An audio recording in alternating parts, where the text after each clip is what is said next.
ಜೀವ ಜೀವಿಸಿದೆ ಮುತ್ತರ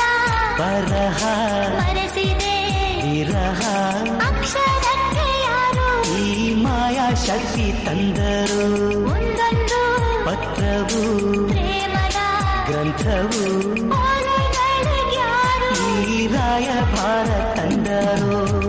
ಓಲೆಗಳೇ ಪಾಲಾಗಿದೆ ಓದುವುದೇ ಗೀಳಾಗಿದೆ